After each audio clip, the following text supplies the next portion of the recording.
Welcome to Role Players, a podcast from stage to stream. Hey, welcome to our first episode of Role Players. I'm Jonathan Hoskins, and this is one of my best friends with me, Jonathan Long. What's up, man? What's up? We are, we're role players. We're called role players because we're a bunch of, how you say, Nerds, theater nerds, theater dorks, losers. But we have secondary passions, and that is we love sports, which is not as common in the theater world amongst people like us. But we love sports, and we love to talk about sports. So what we're going to do here is, we're going to talk about sports, but also from our, theatrical perspective. We are performers. Yeah. So no one else is doing this. And I know there are tons of different sports content out there, but like Long said, there's not much sports talk in the theater world. So yeah, if we founded this thing called Stage to Stream, maybe we got some traffic from that. We are an umbrella underneath that. With more podcasts soon to come from people who are better than us hosting them. But we had to do this. If you're in the wrong place, and you're looking for our arts content, this is not it. This is actually going to be a real deep dive into some real sports. Our first episode, we're going to talk about the NBA playoffs. Right before it kicks off, we're going to go through all the series prices and get our picks for that in the playoffs. And I'm pretty excited because the NBA is back at all. It's been fantastic. But we had to do this podcast because when we call each other, this is what we talk about all the time. And I don't know about you guys. We'll be on the phone for upwards of 2 hours talking about sports. So we're like, why not share our opinions with people that don't know us so they can tell us how right or wrong we are. Yes, and I promise not to yell like Stephen A. or make up stupid things like Skip Bayless about why I don't like Damian Lillard. I'm so glad that this organically happened because I had this pulled up for this episode and I wanted to mention it. So we'll just start it off like this. Have you seen what Stephen A. said this past week? He said 2 different things that were really interesting, and I'm only going to give you one. I'll ignore the one about not being able to withhold from sex for 3 months. We won't talk about that one. We'll talk about the tweet. I have not. That Stephen A. said on Twitter. This is the quote. Are you ready? I'm ready. A response, a retweet from someone who said, Stephen A. for president. And it had a goat emoji. And he said, I'd run if I had the support, period. Although I'm no politician, I'm about what's best for the country, period. I'd like my chances versus Trump or Biden, period. Especially in a debate, period. And capital Y, yes, Just pausing in the middle of this. The sentence just started with a lowercase and a capital Y, yes. And yes, I'm serious, ... although I'm obviously not doing it. Although I'm no politician, I'm about what's best for the country. I'd like my chances versus Trump or Biden, especially in a debate. I agree with him on that. I would love to watch that debate. He says, and yes, I'm serious, ... although I'm obviously not doing it.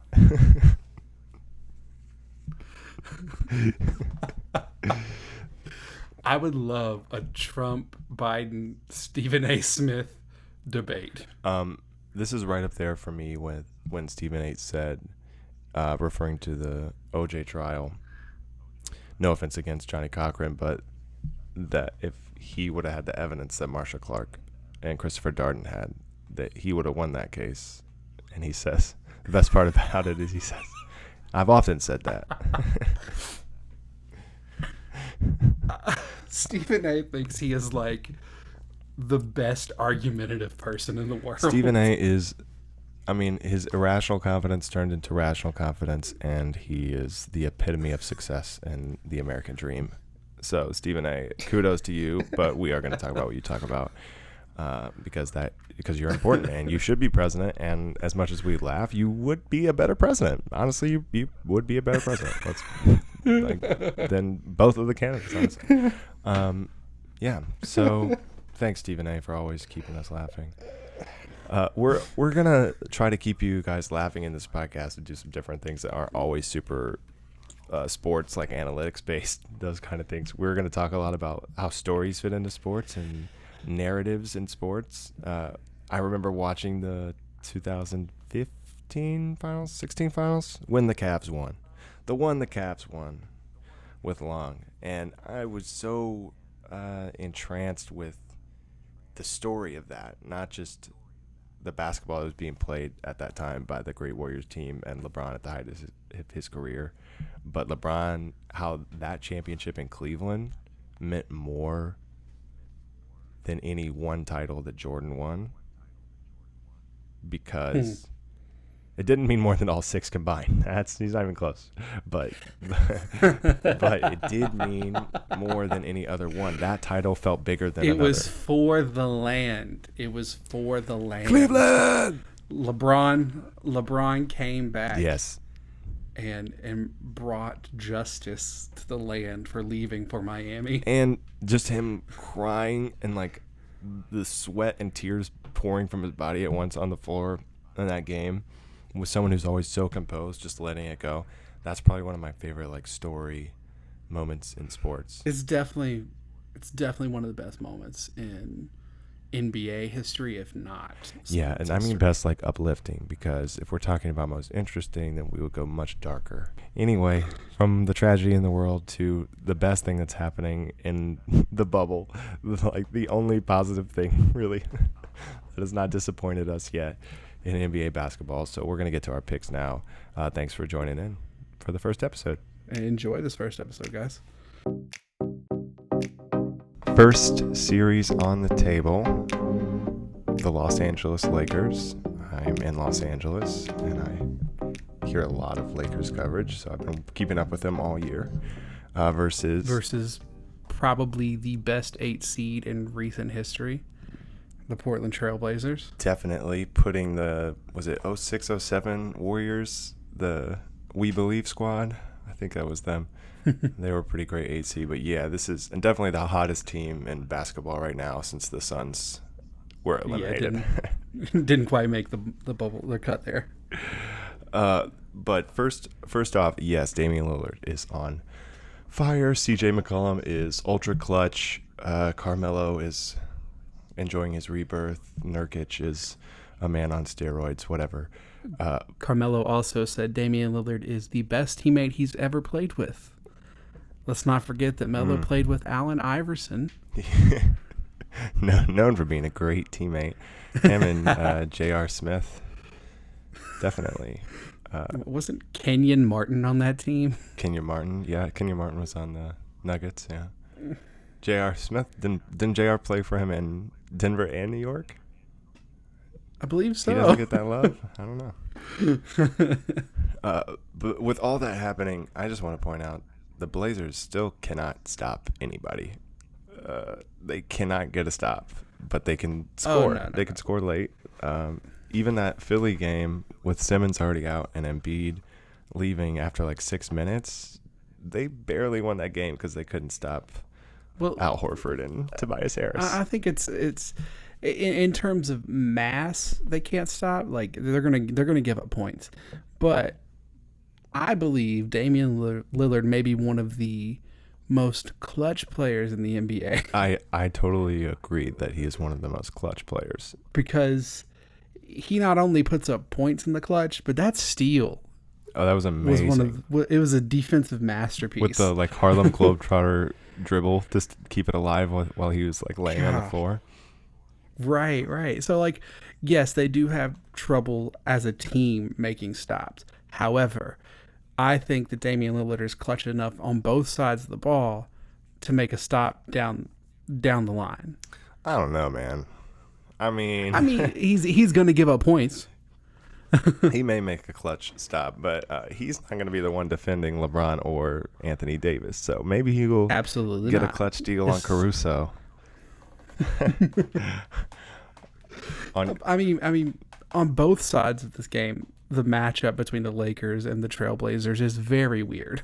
Yeah, I mean, neither of them have defenders to stop the other one's best players, right? So Right. Trevor Ariza obviously not in the bubble for really good reasons.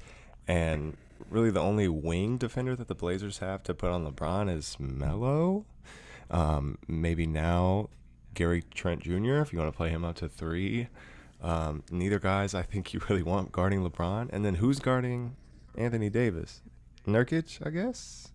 And if they're using Anthony Davis at the 4 and having McGee or Howard at the 5, really who is guarding him? Because Anthony Davis took out the Portland Trailblazers basically by himself a couple years ago and swept them. You can't say by himself. That was one of Drew Holiday's best series ever. Yes. Okay. Drew Holiday's best series ever. Even if LeBron has one of his worst ever, I feel like the Lakers are. I feel like the worry for the Lakers is just overhyped. Like, I get they've struggled since the bubble, and I get the Blazers are really hot right now, but the Lakers have been really good all season, and they can still defend. As long as they can hit a couple shots, I like them easy to win in this series. Here's the thing, is LeBron or Anthony Davis have to be playing very well. Yeah, that's true. Kuzma has a couple games here and there that are like, oh yeah, Kuzma could really lead. Yeah, you're definitely right. If necessary. Because the rest of that projected starting lineup is JaVale McGee, Danny Green, and Kentavious Caldwell-Pope. Now, the argument that the Lakers won't be able to produce, because I agree with you, those two have to ball out, and that's how they win. And that's happened all season until the bubble. And some people are like, I've heard a lot of LeBron has lost a little bit of his first step, and it is a little slower. Of course, it's still one of the best first steps in the league because he's freaking LeBron James. And if he really is going to play the way he's played in this bubble the whole time and no one else from the Lakers steps up, then, yeah, the Blazers could push them to 6 or 7 and maybe win. But it's this thing called playoff LeBron. I don't know. I feel like people have forgotten about playoff LeBron and how he takes it up to another level. He would have to take it up to another level from what he's been doing in the bubble. And LeBron in the bubble and that whole team in the bubble has not been that impressive. Yes, but when has LeBron been impressive in games where he hasn't needed to be? That's fair. That's a fair assessment. I mean, it's hard to separate their bubble output with what their playoff output is going to be because the bubble is the last thing we've seen them do. And so, in other words, it's more natural. Recency bias. Well, yes, exactly. Right. I mean, we don't know that they're just going to click it together in the playoffs again like they were doing earlier in their season. And let's not forget that, Damian Lillard has been doing this all season. He's averaged upwards of 30-plus points per game this season. Not to mention he is only the third player in NBA history to have 3 60-plus point games. Or sorry, he's the second player so in NBA history. I guess my question in response to that is, so you're picking the Blazers to win this series? Is that what you're picking? I can't see. That's a hard one because is it? It's always hard. It's always hard to bet against LeBron. It is. Right. But I think unless the Lakers show me something different than what they showed me these last 8 games, I'm picking the Blazers. The Lakers have to go in. They have to be hot from the start. They can't go down 3 games to the Blazers and come back. I just don't see it happening. They're not going to go down 3 games to the Blazers. All right. Not gonna. I don't. They're not going to go. I don't know. There's no home court advantage, so it doesn't really matter. I mean, look, I get if you're just saying based on what you've seen in the bubble, but you got to remember that the Lakers came back to this bubble thinking championship, knowing that they had nothing to play for in these 8 games. And Damian Lillard said, if I don't get a chance to play to get into the playoffs, I'm not coming to the bubble. But my point with that being is Damian Lillard came in knowing he had to win immediately, right? The Lakers know that they are ramping up to the playoffs. They know that these 8 games didn't mean much. That's why at the end of that game, the end of the Denver game, that Kuzma took that shot. He needs this experience, and we need to know we can count on him late or if we can't. Right? In the playoffs, LeBron is going to take that shot because they're going to want to win. And that is, that's happened the whole time. This is how LeBron works. He's trying to get AD to go off this game. He's trying to see if Kuzma's ready the next game. I mean, That's just a bold assessment that LeBron is setting up his team for practice, basically, is what you're saying. But it's not bold because if you say Damian Lillard's been doing this all season, well, you have to look at what LeBron has been doing his whole career. Here's the thing.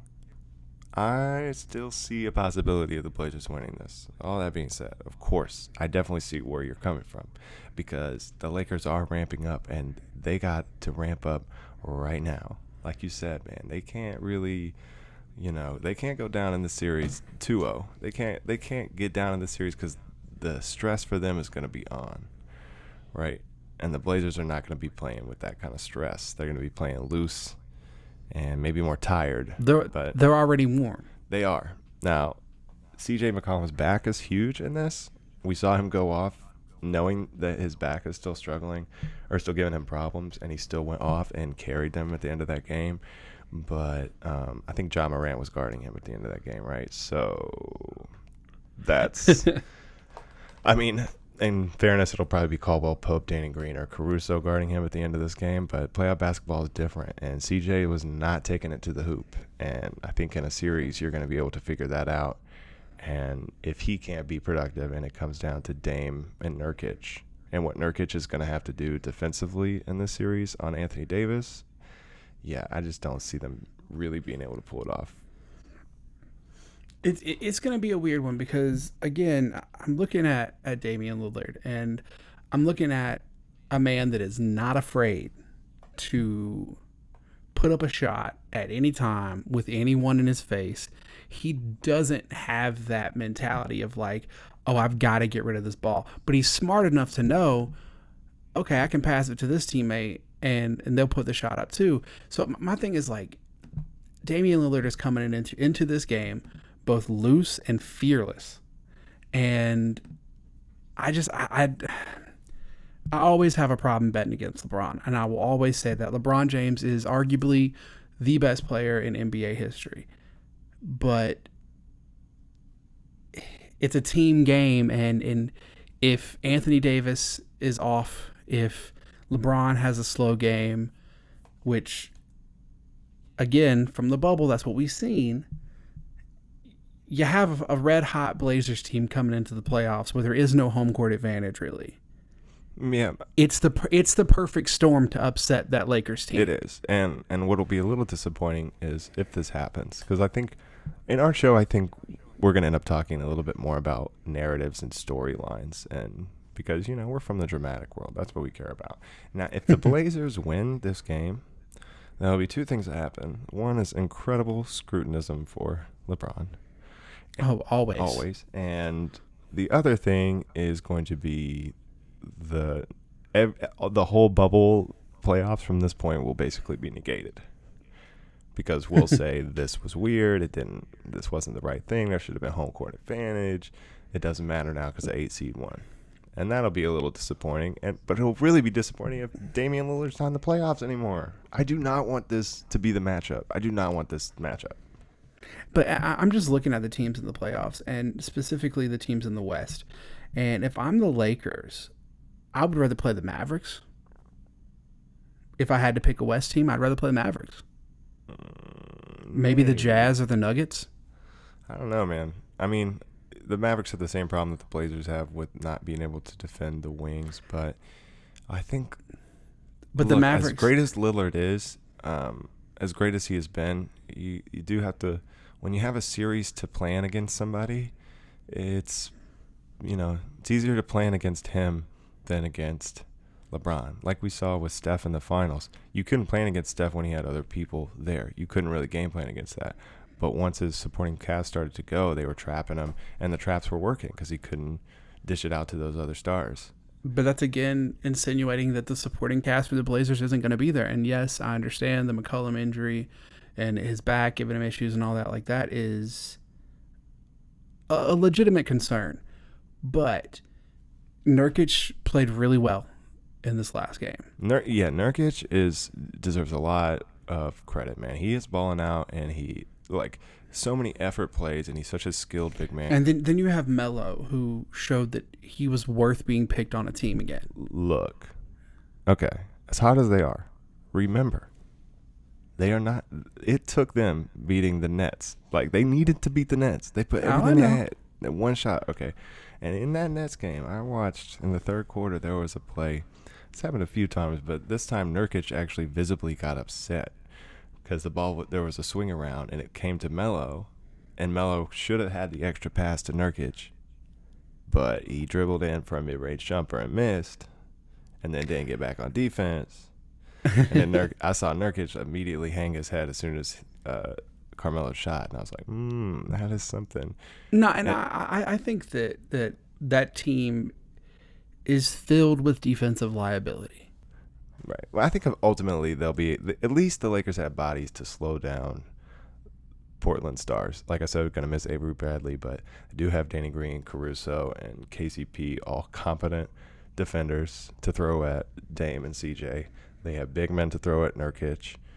I think that as long as LeBron stays active, he'll be able to defend Melo when he has to. I'm pretty sure Melo will just shoot anyway, no matter who's guarding him, so that doesn't even really matter. Okay, Melo does make some. He's been a great pickup for them. Shots like, that definitely. Right, but he takes some shots that I'm like, I don't know about that one. But I will say later in these last few bubble games, he has been a little more willing to make that extra pass. I definitely think he's playing the best, team basketball. That's what you want to say, other than when he played in the Olympics. In the sense of Portland lets him do what he does really well, and he has adjusted his game to help fit in there. He's been a really good catch and shoot 3-point shooter. Ultimately, though, people need to. I think some people are seeing him hit these late corner threes and going, "Oh my God, it's Melo!" Now that's Melo's their big back. three. Melo's back. No. CJ, Dame, and Melo. It's like Melo for them right now is basically Robert Horry in San Antonio, not with the Lakers or the Rockets in San Antonio. To say that Melo is their big three is a real disservice to Nurkic. I think Nurkic is amazing. But this leads me to ask you, where do you value Damian Lillard as an NBA point guard? If you take the moment of right now, I would take him over anybody. However, I think I'm biased against James Harden because if you look at everything Damian Lillard has done, James Harden has been doing that offensively, and they're both null on the defensive side. That's fair. For me, and I think that's you fair. Would echo this, is I trust Dame Lillard at the end of the game more than James Harden because I've seen him mess up. I just like Damian Lillard's energy better. Yeah, he's funner to watch. He gets my adrenaline going. Like, right, I'm pumped up. He's having fun, but he's angry at the same time, and that's amazing. James Harden is one of those players that, like, I'm going to look back and I'm going to understand how phenomenal he was at what he did. Doesn't mean I like watching him play. If we are a show that blends sports and theater, we do have to credit. He does some amazing stage combat. Oh, he's a great actor. Yeah, in terms of like selling a foul. Oh yeah, man, he really knows how to sell a hit. So, I have one more question. Damian Lillard was in the 2012 draft class, right? Yeah. The number one pick of that class was Anthony Davis, which I understand that pick. The players in between him were Michael Kidd-Gilchrist, Bradley Beal, Dion Waiters, and Thomas Robinson.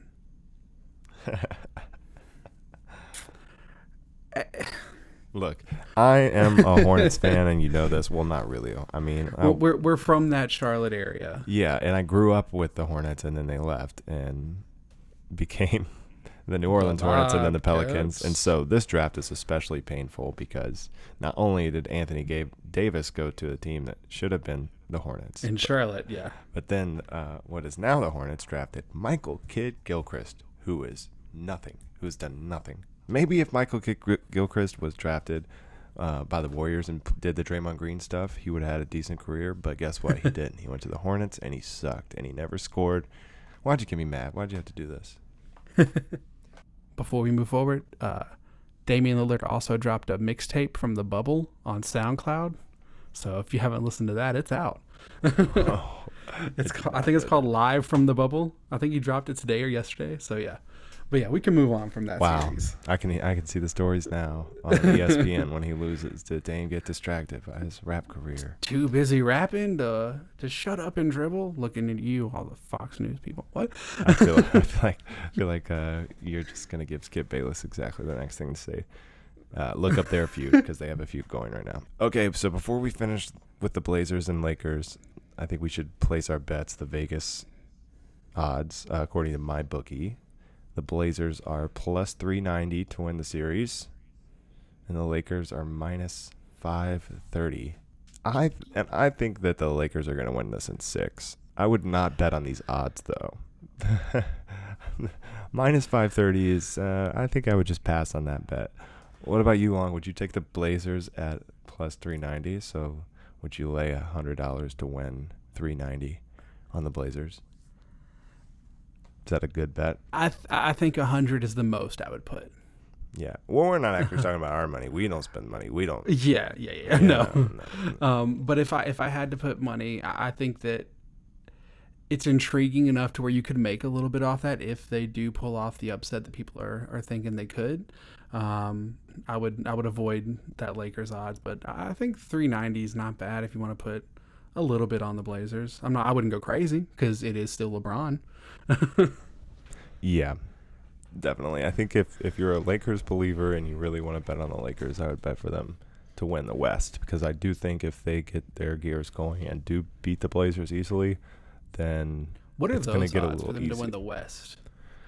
Let's see. Championship odds. Conference champions. For the Lakers to win the West is plus 160. And for the Clippers to win is plus 150. And then lower is Rockets, Nuggets. Yeah, I wouldn't. Honestly, I would wait to see how they look, because ultimately you're going to have, more than likely you're going to have a Lakers-Clippers showdown, and I would rather just bet on that series because neither of those other odds impress me. Okay, next series. Okay, Oklahoma City Thunder versus the Houston Rockets. Long, do you know the latest on the Westbrook injury? He is at least out game 1. I think that series really hinges on what game he comes back.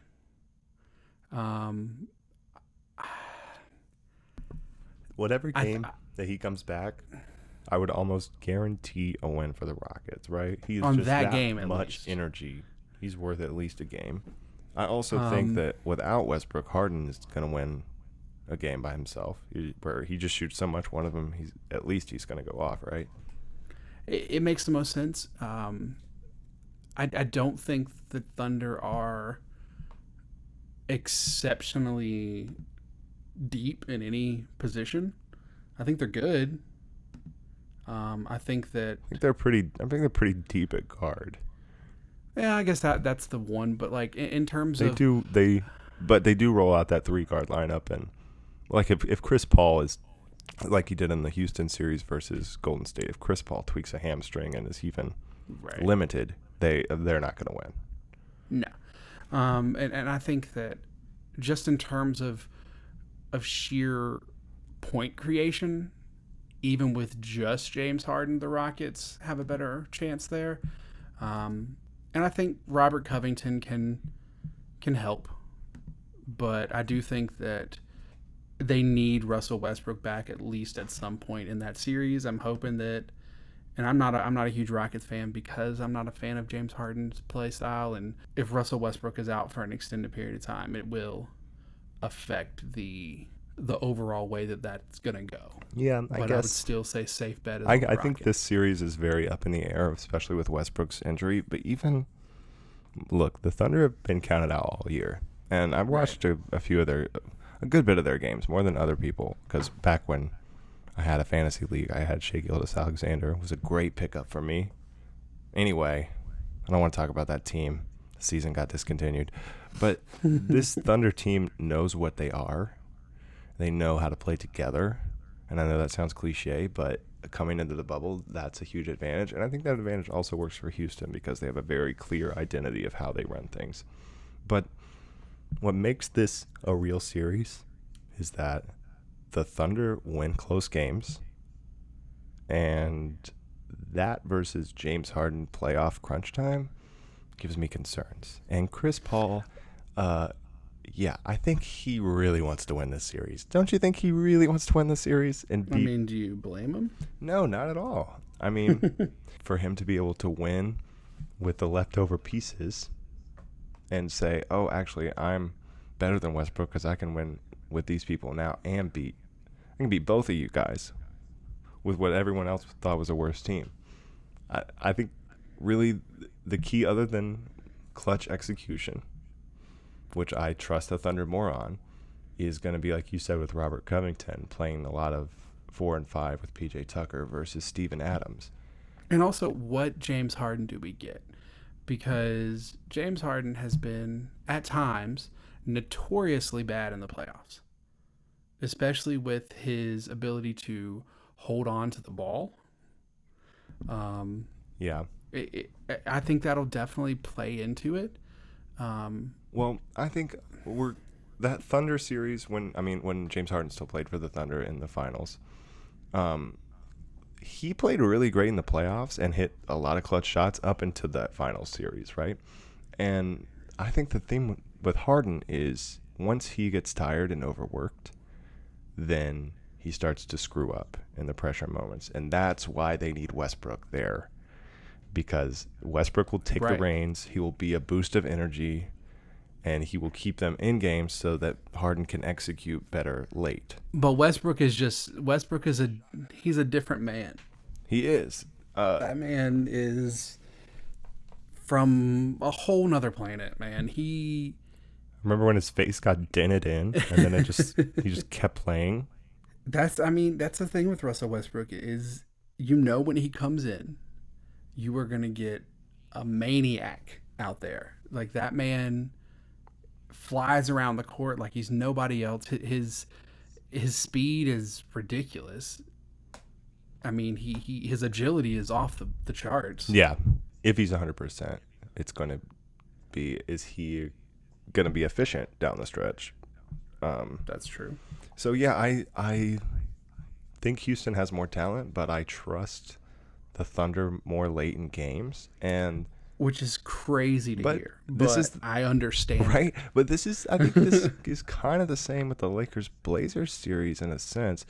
And I think that the Lakers players are better, but at the end of the game, if it's close, I think the person out of anybody on the court I want is Damian Lillard to shoot. The person that I want to run the offense for anybody in the Rockets Thunder series is Chris Paul. Well, and I think one good thing is Dennis Schroeder came back. That's huge for them. Diallo's been playing decent. Yeah. The last 2 or 3 games. And so they do have players that could pull it off. It's going to be interesting. It's going to be one of the more... I still think that the Blazers series is going to be the most interesting just because I'm really on that Damian Lillard hype train. He's really brought me along with him. But I do think this is going to be one of the more interesting series because I think it could be a defining moment in James Harden's legacy as a playoff player. If he can't get past this group of leftovers, then what does that say about James Harden? Yeah, I think D'Antoni is gone if they lose this series. That would be fair to say. Just give me the odds in general. Oh, the odds. Yeah, this should be the closest ones, I think. Let's see. The Rockets are favored. The Rockets are minus 150, and the Thunder are plus 130. And so, do they have the odds for Game 1? Because I would like to see how Russell Westbrook being out. Let's see. Okay, I have the first round of games up. This is Game 1. Yeah, see... This is why the series odds don't really make sense, right? Okay, so for Westbrook out, the money line on the Rockets to win the game is plus 100, so that's even. But the Thunder are favored, so they're minus 120, according to my bookie right now. The Thunder are favored by 1.5 points. That's the spread. And the over-under is 225. So with with Westbrook out, the odds are saying that the Thunder are going to win the first game. Yeah. So if Westbrook's out more than one game and they win the first game, those odds have to do some crazy flipping. Yeah, and honestly, I think as the series goes on, other than the Westbrook coming back, the Rockets and how they play one way, playoffs or not, and when that comes to strategy in playoffs, it doesn't take much adjustments. So I give the advantage to Chris Paul and the Thunder as far as making adjustments within the series. So as they go, other than Westbrook coming back, I think that favors the Thunder. And just in general, that each time the Rockets lose, there's more pressure on them than the Thunder. Just for it to work, there's just always more pressure, I think, on James Harden. And well, there's more pressure just going into this series on Definitely. the Rockets than there are the Thunder, because I don't think anyone thought the Thunder would be in a position like this. Yeah. And if they did, then they're probably Oklahoma City fans. Definitely. I mean, one of my best friends is a Oklahoma City fan and like diehard Thunder fan, and he definitely didn't see this coming at all. It's really heartbroken. But man, this team has ended up being really fun to watch. I've really enjoyed it. And I think if I was them, I really hope they go make a move to win soon. Which when we get to the 76ers, I have an idea for maybe how they could do that. But we'll get to that in a second. So what's your pick for this series? Knowing what we know about if Westbrook's going to come back. I'm still picking the Rockets because I don't see Westbrook missing more than a game if he has anything to say about it. Yeah, this is hard. Yeah, I'm going to live dangerously. Just because they're slight underdogs, and I think it's a pretty even matchup. And it's very possible Westbrook will not come back. And I think that karma will help the Lakers out and give them an easier matchup in round 2 after they beat the Blazers. I think they'll beat that LeBron will continue his banana boat demolition tour after he beats Melo and beat Chris Paul. So I'm going to pick the Thunder in this series. Now, do I put money on either of these teams? Absolutely not. No. It's too close for me. I would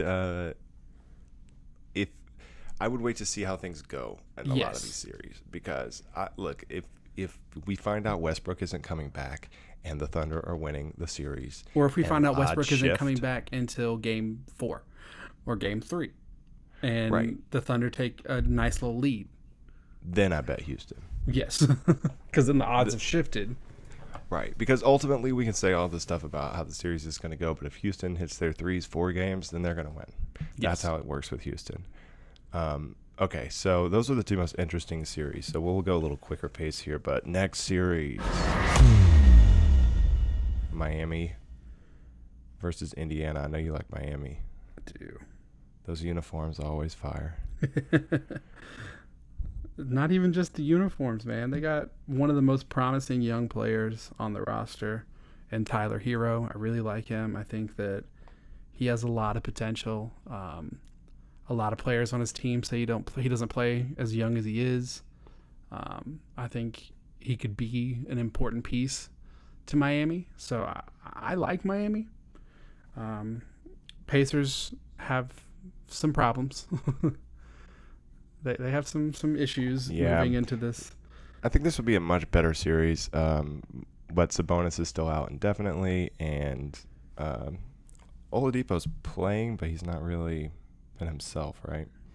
I mean, you can't blame him for not being himself, and I love Victor Oladipo. I think he's a fun player to watch.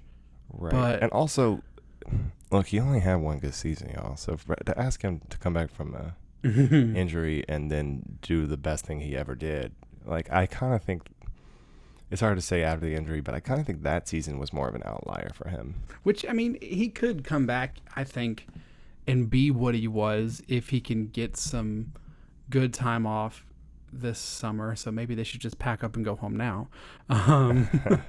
The thing is, though, man, I really like what Indiana's done as a Hornets fan, to see a team that really a small market team.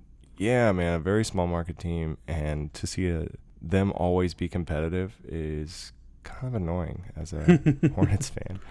But I like Miami in this series. I think Jimmy Butler has fit really well for that team.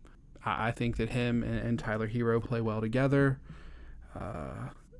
I have a problem picking Indiana for the series. I can't bring myself to do it. No way. If it was, yeah, and that's why we'll hurry up and move on. Because, I mean, as fun as it's going to be to watch TJ Warren and Jimmy Butler, that's going to be super fun. This is not going to be a very competitive series, I don't think.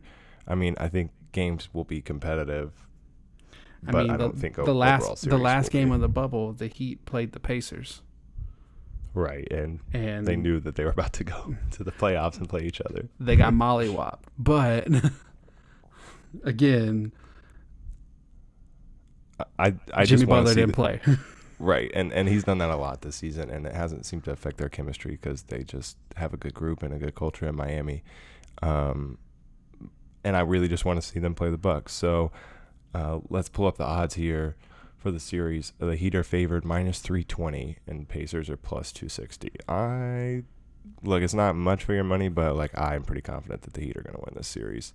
Even worst case scenario, which is what you think about if you're going to bet a super favorite, you think about what's the worst case scenario. Worst case is Jimmy Butler goes down, which is not, I mean, he's been load managing the whole year. He hasn't really been dealing with too many injuries, and especially in the playoffs, I don't think it would take a lot to put him out, is what I'm saying. But even if Jimmy Butler were to go out, I still like the Heat. I still like the Heat with Duncan Robinson and Tyler Hero, and Dragic is still there and still balling. Kendrick Nunn, Bam Adebayo is one of the best young players in the league. I forgot to even mention him. Man. As many times as you I'm can over say here talking Bam about Adebayo, just Tyler Hero. The Heat are a really good young team with some of these players. Look, the Pacers kind of got not a very. If the Pacers were playing the Sixers, I would pick the Pacers, but they're not. So, that's a okay. hot Let's take move for on. another day. Without Ben Simmons? Oh no, I agree. Let's move on to that one. Next series. Okay, Sixers, Celtics. No Ben Simmons.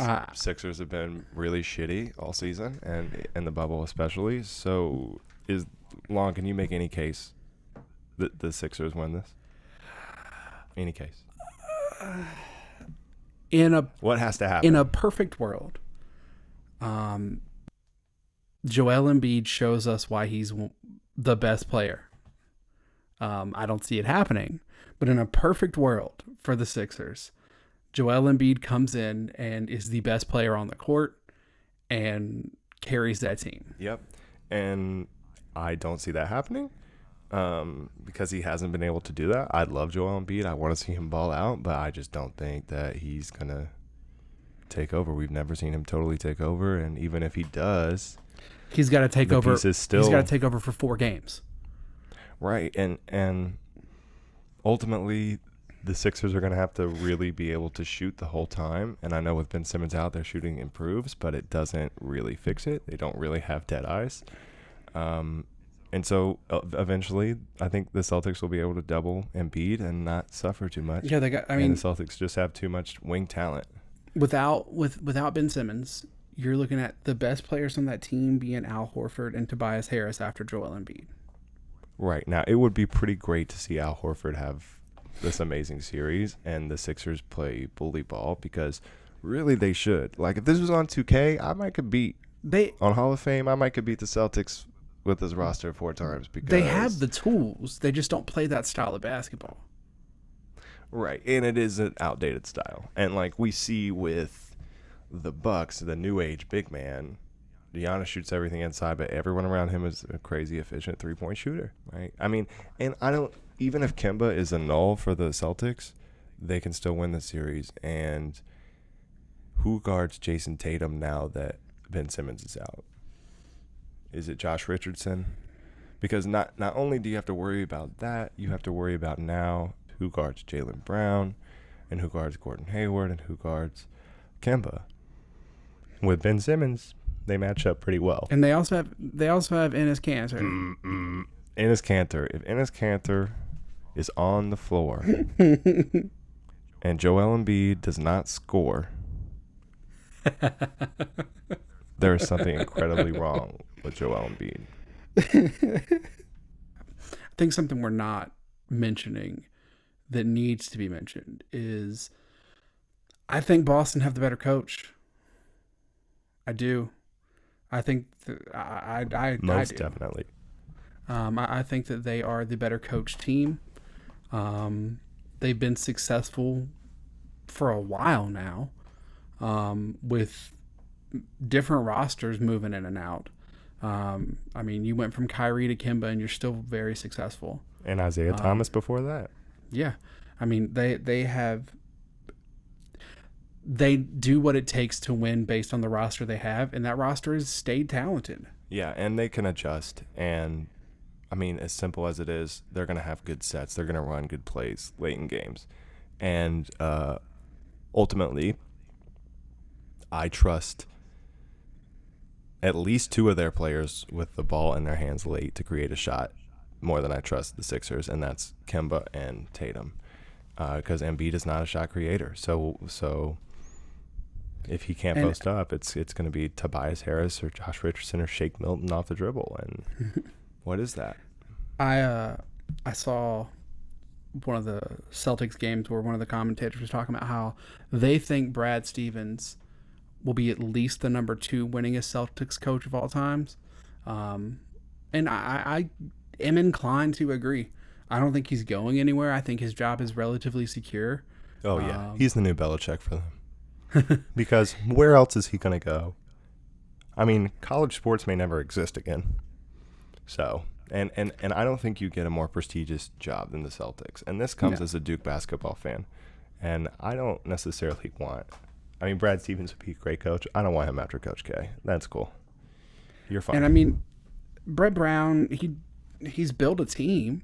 Look, Brett Brown seems like a nice guy, but he's not the best coach. He's not getting the best out of this team. I think that's kind of clear. And you could say the team doesn't fit for the modern NBA, but ultimately he hasn't made that work. And you could say that the changes they made this year were all to beat the Bucks. And I don't see that happening. No, I don't see that happening. I don't see them beating the Celtics on the way. And ultimately, they need to make some changes. Before we move on from the Sixers, I want to throw this trade out at you that I've heard for a while. I've heard it on I've heard other people say it, and I swear they copied my idea because I wanted to do this immediately. But I think they should get Chris Paul. I think the Sixers should try to get Chris Paul. Because him with Joel Embiid would be amazing. And I've heard some people say they could do it with Ben Simmons, but here's my thought.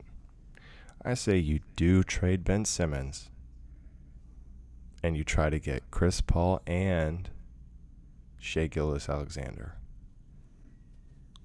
I don't know if OKC takes that. They at least think about it, right? Right. Or maybe, hey, I'll throw in a first-round pick. I'll throw in Shake Milton. Maybe they'll do it for that. But to me, if you could get Chris Paul with Gilgeous-Alexander and Embiid, Harris would fit well. Horford, but you deal with that. But also, you could try to get rid of Horford and get him to go to OKC, even though they have Steven Adams. But Billy Donovan, his college coach, Al Horford's there. Maybe you could get rid of Al Horford there and get maybe Gallo back. Sign and trade with Gallo. I don't know. I like those teams doing something because I think they have different problems. OKC running those 3 guards, and it's worked well for them. But they could use some other kind of talent. Before we get to the numbers and the odds in this series, I do want to say kudos to the Philadelphia 76ers front office for sticking with Brett Brown. He went his first 4 seasons. He went 19-63, 18-64, 10-72, 28-54 before he turned it around. And a lot of teams would have just given up on him that many seasons in. But he has turned it around. Now, provided his total coaching win-loss is 178-314, so it's still not great. I don't know how many of those years were the quote unquote process. But yeah, all those years when Philly couldn't win a game, yeah, he was coaching those teams. And ultimately, yeah, he did a service to get a chance once they had some talent. But he's never kudos. finished first. He's never finished first in the Atlantic. You're giving kudos to a GM for sticking with him, but recall that their last GM lost his job for having a ghost account, right? What is it called? Right?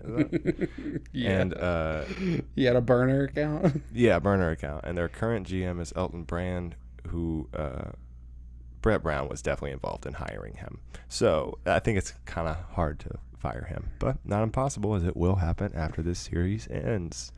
So the odds on this one, the technical odds, you're looking at plus 335 according to my bookie for the Sixers and minus 435 for the Celtics. Yeah, I would look to try to find a sports book that had the Celtics in 5, because that is what I like in the series. I like the Celtics in 5. I would agree with that. I do think that the Celtics will drop a game somewhere, and I don't think it'll be a big deal. I mean, these are all still. But what I want is Embiid to go the fuck off and it to go 7. And if that happens, then they're going to trade Ben Simmons, because Embiid's going to leave it all out there. But if Embiid doesn't show up, then they're going to trade him. So this is a very important series for how the Sixers lose, in my opinion. If they're going to trade Ben Simmons, though, they have to do it soon. I think if you do trade Ben Simmons, that means you want to win now with Joel Embiid, and now is not in a year. It is now. Yeah. And that is why, I mean, the trade I said earlier has Chris Paul and Shai Gilgeous-Alexander, which to me gives you both. You've got an aging player that's still very good, right, and someone to build around whenever those two are gone. Okay, next series.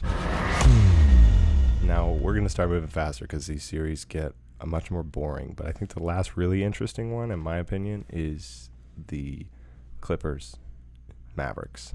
Not because I think the Mavericks really have a chance at winning, but I just think it's going to be an entertaining watch.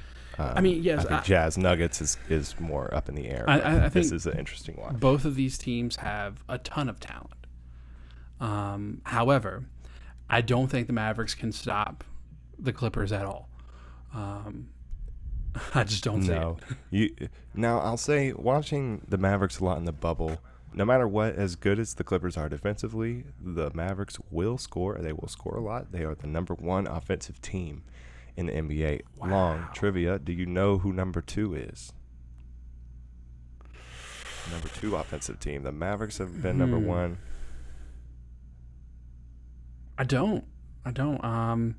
It is the team they're playing right now, the Clippers. Oh, wow. I did not know that. Yeah, especially with all their rotation things. That's a little bit of a surprise. The Clippers are filled with players that can also play defense. Yeah, everybody can guard. And that's going to be the biggest thing. We need to remember that Luka is young and that he's about to play the two of the best wing defenders in the league, if not the 2 best, in Kawhi and Paul George, and they're going to take turns. And when they're not guarding him, Patrick Beverly will. So maybe JaMychal Green will spend some time on him. I mean, they have unlimited guys to throw at Luka, and Luka is going to put up numbers because they're going to score, like I said. But, man, at the end of games, you see this in Mavericks games all the time. They can't close. And some of it is being young and not really having the talent on defense. But a lot of it is like the Harden problem that we were talking about earlier. Luka gets tired, and he's got to shoot. And when that happens at the end of games, I think he's clutch. I mean, I think we've seen him make a lot of big shots, but he loses his legs sometimes. Yeah, it's like his fundamental shooting motion starts to shake on him as he gets more and more tired, which is completely understandable. But yes, and teams have started to figure out that in the fourth quarter, they'll bait him into a step back 3, and that is the best percentage play for them. And he kind of can't help but take it. I don't think his decision making is on an elite level just yet at times, especially down late in games. I think he does try to force baskets. You saw that in a couple of games in the bubble. I mean, it's elite all the time except at the end of games. When they're down. And it's usually the end of games against better teams, right? It's not these games against Sacramento that they pull off, right? It's these games that are on national TV it's against like when the Houstons and the Clippers. When they're down against a team that is very good and they still have a chance to win, he seems to try to force it. Do I think Luka is the best player on that court for them? Absolutely, which is saying something because they still have Kristaps. But I do think Luka is the best player on the court for them. But I do think that he has to, when they're down late in games, be okay with being more of a playmaker than a scorer at times.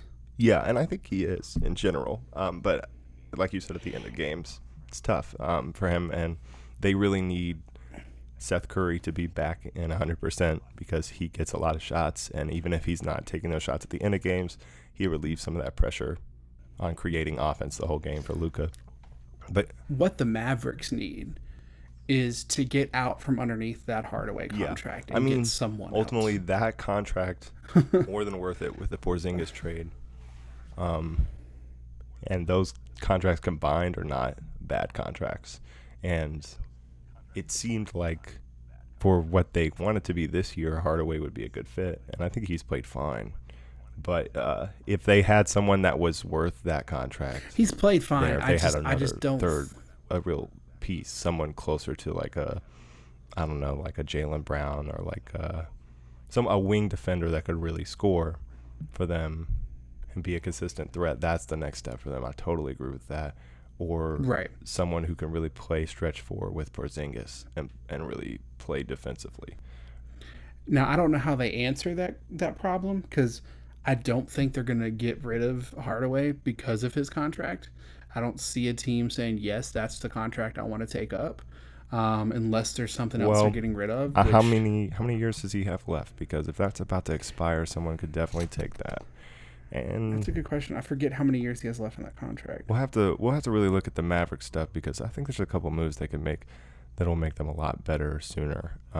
But to this series, I have a question. Who on the Clippers can guard Kristaps Porzingis?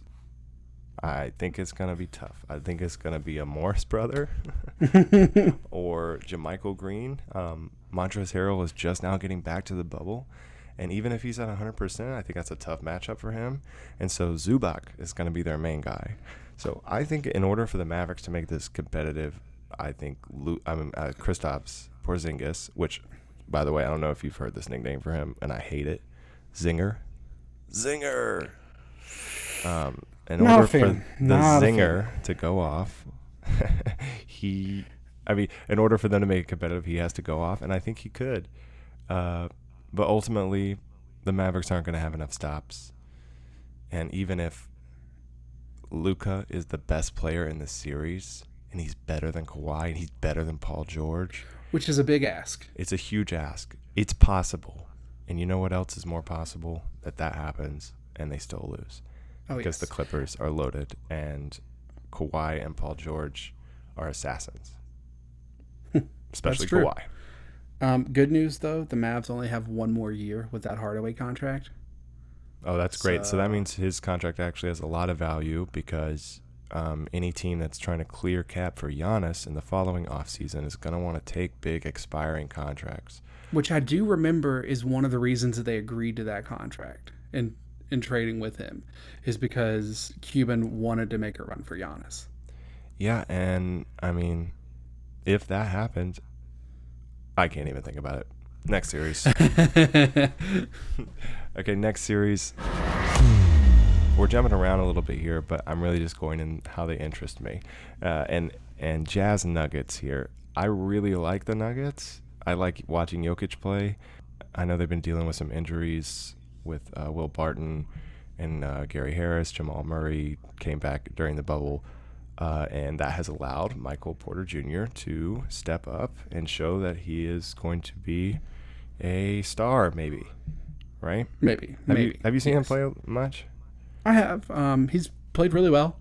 The Nuggets are an intriguing team because I think that they have overperformed the past two seasons. in comparison to the other teams in their divisions, or in their conferences. I mean, they've really overperformed. But I always have a problem, and I used to be a diehard Nuggets fan, and it was I think the reason I liked them so much back then was because of George Karl. I loved the way he coached in Denver. I thought that the way he had them running up and down the floor and wearing everybody else out was brilliant. He really used the altitude to his advantage. Also, just a franchise that's always got a great logo, and the mascot name is amazing with so many different meanings. But I don't have faith in the Utah Jazz team, and I don't have faith in the Nuggets past maybe this first round. Yeah, I mean, look, the Nuggets are tough because they're a young team that's evolving, but it's like, are they going to have the star power, or are they just going to kind of hit a wall? And Jokic, as great as he is, he can't be the closer. Jamal Murray has to be that, or Michael Porter Jr. has to become a star, and I don't think this postseason he'll be good enough to get it done in later rounds. Porter Jr., maybe this round he can do it, but as far as later rounds, it needs to be Jamal Murray. And quick question for you, Long. Jamal Murray.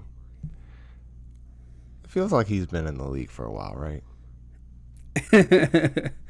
I mean, it feels like him and Jokic have been doing this together for a minute. Are you about to ask me how long Jamal Murray's been in the league?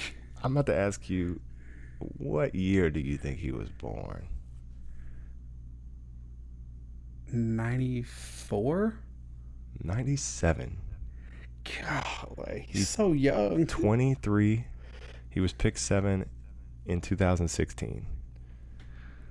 That being said, Jamal Murray seems like he's hit his ceiling, but he is 23. Like, this is a young team, and maybe they take the step up this year. I could see Denver surprising us and getting to the finals. If an LA team doesn't make it, I think they're the best bet. And I could also see the Jazz, winning on a last-second Donovan Mitchell shot in Game 7. I think that the Jazz have a decent built core, but I don't think they can take it past the Nuggets. Also, Mike Conley's not playing. What? He is out for a couple of games because he left the bubble to be at the birth of his son. Oh, yeah. I remember that being a story at the beginning, and now it's happened. Well, I was just going to say that Mike Conley had still not been playing great. He was playing a little bit better since Bogdanovich. But that means left, that they're going to rely on Emmanuel Mudiay and Joe Ingles at point forward and Jordan Clarkson. Yeah. Yeah, and the Jazz are already down Bogdanovich, and I'll kind of push back on you saying that their core is better. I completely disagree because I think that Rudy Gobert and Donovan Mitchell don't work together as basketball players, and now as people it seems like maybe they don't work together. I think the new nickname for Rudy Gobert should be the French kiss of death.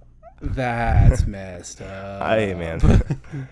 My favorite player on that team outside of Donovan Mitchell is probably Joe Ingles, just because he's always there. That man has played how many games straight without missing a game? He's a baller. He was cut from the Clippers team, the Chris Paul, Blake Griffin, JJ Redick, DeAndre Jordan Clippers team, and they really could have used him. He hasn't missed a game in forever. So definitely I picked the Nuggets in this one. Their bench is so much stronger. I would agree with that. It would take a really big effort from Donovan Mitchell, and I don't look. He's really good, but he's not that good, man. I would agree with that. I would pick the Nuggets in this game, or in this series in general. Nuggets in 6. I think, because I think that. Yeah, I don't think it'll be a short series. I think it'll go to 6, at least 5, and that's pushing it for them. But I do think the Nuggets will find a way to win this series. And I would almost guarantee at least one overtime game in this series. I think one of these games will go to overtime. I think they had an overtime game in the bubble, and they're just those kind of teams. This seems like a series that should be good, but both of these teams are competing for that weird Western team.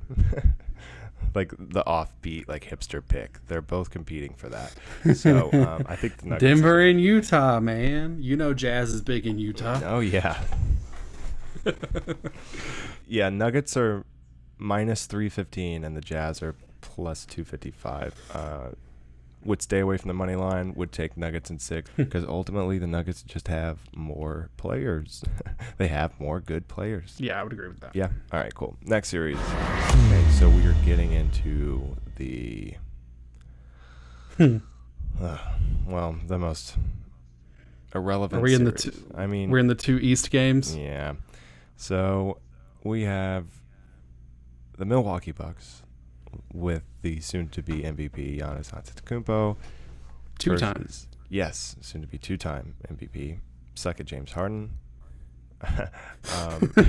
And versus the Orlando Magic without Jonathan Isaac, which would have made this a little interesting. At least to see how Jonathan Isaac was. Right. I wouldn't say close. Oh no. As a matter of fact, we'll just get straight to the odds because this series is irrelevant. Because you know what's going to happen? The Bucks are going to win. I promise you. I promise everything in the whole world. There's nothing that could happen. Nothing that could happen where the Magic win this. Giannis and Middleton go out. I'm still picking the Bucks. Dang. Yeah, no, I think it'd be crazy to not pick the Bucks. Giannis Antetokounmpo is, I think, the most interesting athlete in all of basketball. Is he the best player all the time? No. Is he the best player in this series? Absolutely. And he's coming off of a game of rest too, so he got a nice little. And I think he passed the CTE protocol, right?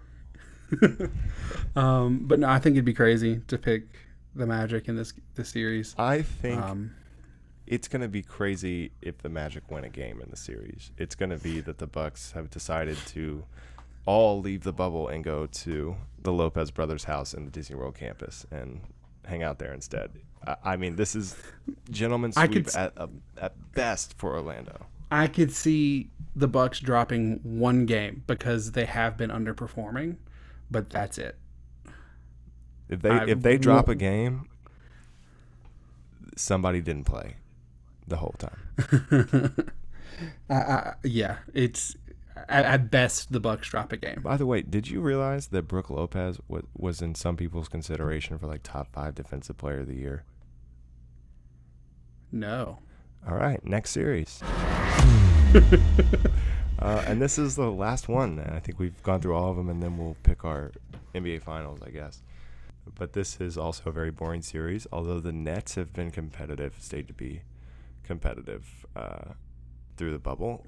We both love LeVert. LeVert is balling out. And I also love Jarrett Allen. Yes, Jarrett Allen. Feel bad for him with that whole DeAndre Jordan situation. I kind of hope they trade Jarrett Allen to a better situation for him. The Nets are missing too many pieces to win. Clearly, right? So they haven't had KD all year, of course, we know that, and Kyrie's been out for a while. And even so, is Dinwiddie's not there either, right? I don't think so. So, really bleak. They have the remnants of Tyler Johnson on that team. I mean, that team is decrepit, man. I mean, some of those. They've got some good young players. Do you have their roster? I could pull it up. Let's pull up their roster because I want to go down to see how in the weeds they went on this. That's sad. I don't know who the Nets have because their whole team is hurt or just not there. Let's see. They've got Joe Harris. Wow. They've got Lance Thomas. Lance Thomas, former Duke center, now NBA small forward who can't shoot, who has somehow made rosters. I love that guy as a Duke fan. Man, I can't believe he's still in the league, though. Holy hell. Yes, Jamal Crawford. They've got Karis LeVert, Jarrett Allen, Tyler Johnson. They've got Justin Anderson. Yeah. Musa. Yeah. Dzannan is his first name. Musa. Sorry, we haven't done our research on this guy, but he's Bosnian. Dante Hall. Dante Hall, the former kick returner. I don't think it's that one. Jeremiah Martin. Was a bullfrog. Chris Chiozza.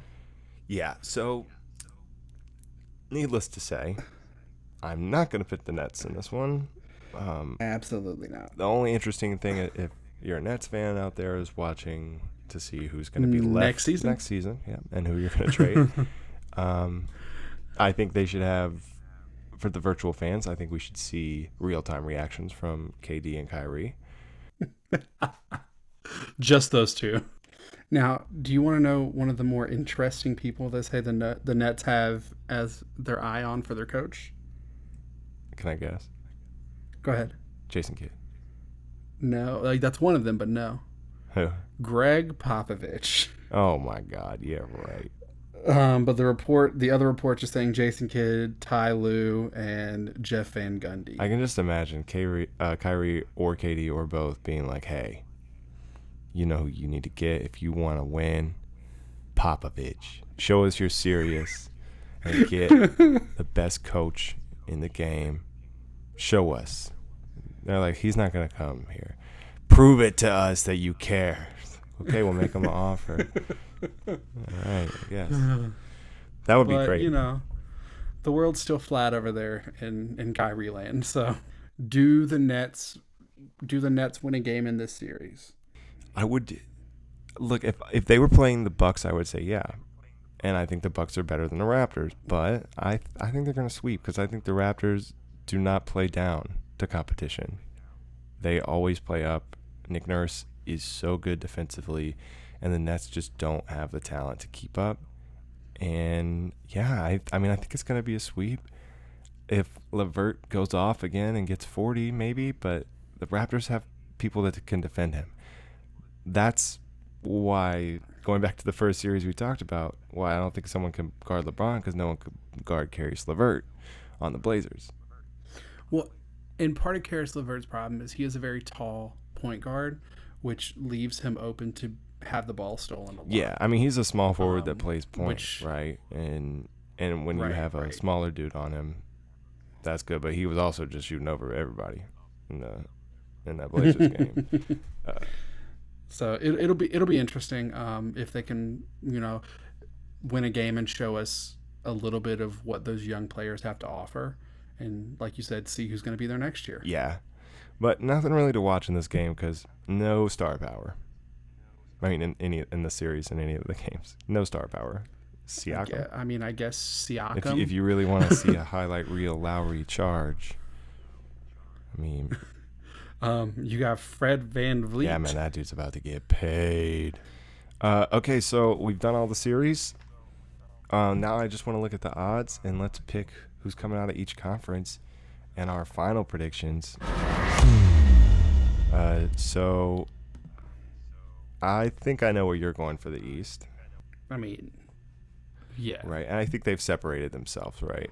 The Bucks, definitely. They haven't played exceptionally well in the bubble, but I do think the East is weaker right now, and so it makes sense for the Bucks to be the team that makes it through all that. So I think it'd be hard to not pick the Bucks to represent the East in the finals. Yeah, I mean, I agree with you. I think they're the favorite. But as far as their odds are concerned, they're minus 175. That means you have to put down $175 to get $100 back.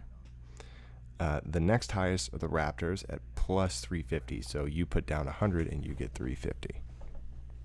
Okay. And then that's not a bad bet. The Raptors are not a bad bet to take. I totally agree with that. What about these other teams? Celtics plus 500. I would also put money on that, but that's the last team I'd go for. Because there's one more. You're gonna say the Heat plus 900. I mean, if you want to run that risk and put $100 down on the Heat so you can win $900, that's. Well, let's You map it know, out for the Heat. but- So the Heat beat the Pacers, and then they play the Bucks. Or the Magic. Right. So, yeah, the Battle of Florida. Heat, Magic. Yeah, no. See, my thing is, I have a hard time with the Heat beating the Bucks. I think the Heat are talented. I think they're good. I don't think they have anyone that can stop Giannis. I think that the Heat will give the Bucks more problems than people realize because I think the Heat win 2 games in that series. yeah, I think they win 2 games at least in that series. I think they do defend Giannis better because they have a good coach and they're going to dare him to shoot. And if they put Bam Adebayo on him, that's cool. Jimmy Butler can keep some minutes on him in the perimeter at least. But I think they're going to crowd the paint. They're going to shoot threes. And if they're hitting their threes, they're going to have the pieces. Because stylistically, they are built to run a little more with their talent and their shooting, just with so many guys that can handle and create offense with Nunn and Hero and Duncan Robinson and Jimmy Butler and Goran Dragic. All of them can create offense, but they're also one of the best defensive teams in the league. And that's what it's going to take. I agree. I think the Bucks are definitely favored, but I think ultimately, like you said, the Heat would push that to 6 and just tire the Bucks out for a longer series versus the Raptors or the Celtics. And which I think is the more interesting matchup is the Raptors-Celtics, because I do think that can go Same. either way. Same. That 2-3 could really go either way. I have a hard time deciding who I think is going to win if both of those teams win at round 1, which I think they will. Have a hard time deciding. Yeah, and that ultimately series. that's why I think Milwaukee is such a strong favorite, because that series is going to be such a fucking grueling one. I'm pretty sure. I mean, yeah, I can't imagine either team really coming out and just sweeping. I mean, I guess Toronto's more likely to come out and be dominant, but just with the firepower the Celtics have on offense, they're going to win a couple games. They are. I mean, Van Fleet is really their best scorer at the end, and the Celtics have Kemba and Tatum, so I think they'll at least make it competitive. Yeah, so, but as far as those long shot odds go, I think the Celtics are probably where you get the best value, unless you really feel like Toronto is a notch above, because I think Toronto has a better chance to beat Milwaukee. But at plus 500, I like Boston there. Man, I say that and then I regret it. Maybe I do trust the Raptors a little more. And as far as the story goes, I could see the Raptors making it back to the finals without Kawhi. And also, both of those teams are coached really well. Yeah. I mean, that's with all 3 of these teams that are long shots, with the Raptors, the Heat, and the Celtics. I mean, those are arguably the best coaches in the league. And I am Popovich being the only other one that I would consider. I mean, Nurse, Spoelstra. Not even Doc? Yeah, I mean, yes. Doc is great with stars. Yeah, Doc is there too. Yeah, you're right. Doc is great. So, I mean, yeah, but I would put those 3 up there as in like a great top 5 coaching. Yeah, those 5 are phenomenal. Yeah. And definitely have an advantage over the Bucks as far as coaching goes. And the Heat and the Celtics at least have better go-to players in the stretch down the stretch than Milwaukee does. At least offensive. Yeah. It'll be something. So as far as that goes, I think I'd still just put money on the Bucks, because I think the Bucks probably lose in the finals if they lose. Which I guess brings us to the West. Brings us to the West. And I already see a few odds I'm more likely to pull the trigger on here. So we have the Lakers at plus 160 and the Clippers at plus 170. I don't know. That has the Clippers barely favored more than the Lakers, which I think is right, because I just think the Clippers have... I would agree with that. The Clippers are my favorite to make it to the finals. I think they have the easier path to the finals. I mean, they win against Dallas, and they play the winner of Utah-Denver. which I think they would handle them pretty easily. And then they would have to play the Lakers, most likely, or, if the Blazers continue their streak, or if the Rockets. It's whether going to be the Lakers or one of these underdog teams that have had to beat the Lakers already. Right. So I think the Clippers make the most sense to make it to the finals. But I'd be interested on the odds on some of these other teams. Yeah, so we have Houston at plus 600, which is the next in line. It's not a bad bet. Yeah, not bad. It makes me think twice about those plus 500 Celtics odds in the East. But odds I do like, plus 1,000 for the Nuggets. I like that. Although that means they probably have to beat the Clippers and the Lakers. But if things kind of go to shit in this Western Conference, then I like them coming out. Out of all the teams, if an LA team doesn't make it, I think it would be the Nuggets. So plus 1,000 seems appealing to me. Then you have the Mavericks and the Jazz both at plus 2,000. I think there's no way, because even if they somehow make it out of the first round, they just don't have. No, that's not going to happen. Either one. Luka would. That would be truly Luka legend. Sorry. You said the Mavericks and the Jazz at plus 2,000, which means that the Blazers and the Thunder are below that? And I think the Blazers have lower odds because of what they've done and just having who they play first.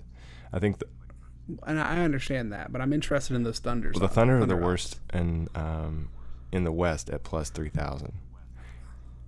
The Thunder are below the Blazers. Are plus 2,500. And I think both of them are low because they have to play the Lakers. If the Thunder were to play the Lakers, it would be in the second round, right? So no matter what, they have to get through the Lakers. Unless the Blazers accept them, yes. And you see that the Blazers have higher odds, and I think, or better odds than the Thunder. I'm surprised they don't have better odds than this, or worse odds. I thought that of the teams, I thought the Mavericks odds would be lower than they are. I just don't see the Mavericks getting past a lot of these teams. And I think, this is what confuses me, because I think the Mavericks are plus 2,000 and only plus 2,000 and not worse than that because Luka and because people have faith in Luka. And Portland, I thought that would be true with how great Lillard is playing. I thought you wouldn't be able to get this good odds. I thought a lot more of the public would have bet on this. But the fact that it's still second lowest in the West makes me think that my bookie and everyone in Vegas, everyone wants you to take the Blazers right now. Take them. Underdogs, take them. Take the Blazers. Which is concerning. So I'm going to say that the best bets for the West are the Nuggets. I think that's the best bet in the West at plus 1,000. The best bet to make your money. Yeah, for what you're getting. If you, let's see, plus 160 and plus 150 for the Lakers and Clippers. So if you were to put $100 on the Lakers, you get 160 back if they win. If you put $100 in the Clippers, you get 150 back. Yeah, so it's either or. You can't pick both of them. If there was a way for me to, if you can find a bet that says one of the LA teams will win, I would take that even at the not most favorable odds, because I do think one of them is going to come out. I don't see the Rockets, especially not knowing Westbrook's injury. I don't see them making a run, and I just think even if Lillard has an Iverson like postseason, they're just going to run out of gas, because I don't see them taking care of the Lakers and then taking care of the Rockets and then beating the Clippers. That would just be insane. That's a path. I mean, that is a path to lose in the finals. Right. I mean, look, there's no freaking way they could beat the Lakers and the Clippers. Portland. They match up horribly against the Clippers. So I think they can handle the winner of the Rockets Thunder game. I think that if they could get past the Lakers, they might move past that next series. I don't see them beating the Clippers. I agree. I think the Clippers could beat the Lakers as well. But I think that's the matchup that we're gonna get. Yeah. And I know that that's the most, in terms of like upsets, that's the most or the least interesting. Here's what I will say. I don't know what direction it is, but if you have an instinct for the Lakers or the Clippers, like you saying you think the Blazers could beat the Lakers, I would say go with that, because when something happens, when we really, really want a matchup like we do with the Lakers Clippers, and we want it so bad, we wait months in quarantine for it. It never happens. So that could also be true because the Lakers or Clippers could still win it all, and the city of LA will just not have a parade.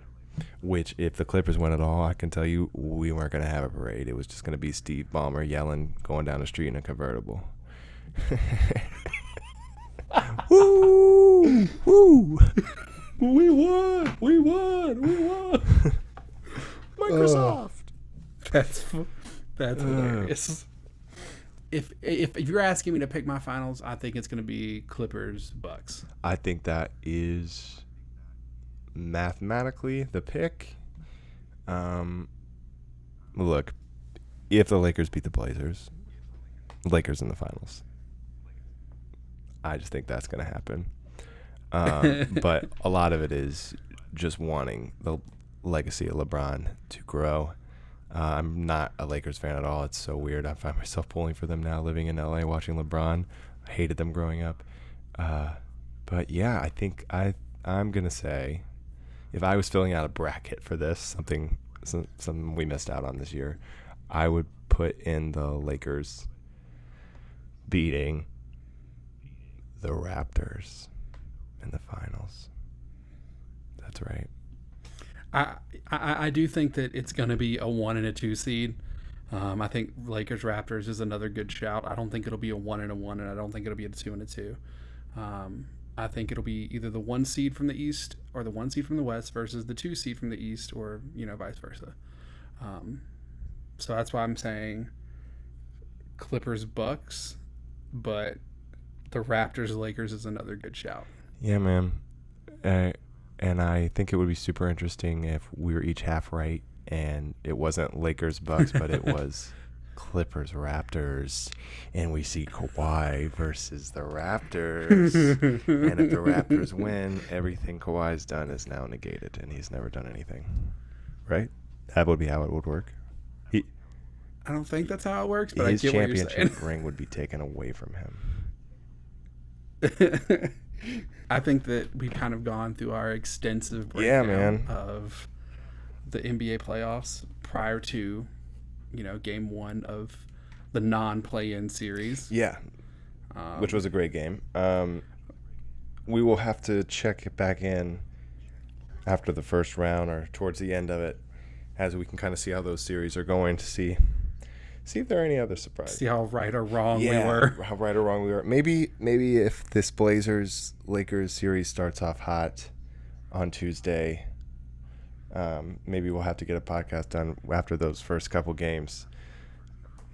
I want to go back to something you said way earlier in the podcast, but you mentioned you were willing to bet anything on the Bucks winning series 1. Yes, the Bucks will beat the Magic. I'll play anything on that. Yeah. Yes, okay. Whatever it is. If the Bucks lose, I want you to rock just a straight mustache goatee for like a week. Mustache goatee? Like mustache soul patch. Ooh, don't give me an excuse to do that. I don't think you're going to lose that bet, but I want to make it interesting. And I will do the same if the Magic beat the Milwaukee Bucks. Okay, that's great. Okay, so that's it for our predictions. Subscribe to this podcast and other podcasts now from Stage to Stream. Okay, then let's just do this outro real quick. Is there anything? We kind of did most of it, actually. Didn't we? I don't think so. We kind of said Did when we we? would be back. Oh yeah, we did. So yeah, we did definitely. Yeah, we can just I fade out. forgot. we talked for 2 hours. I forgot. Well, we can keep this in as our goodbye. All right, man. I'm going to stop recording. Peace. Thanks, everybody.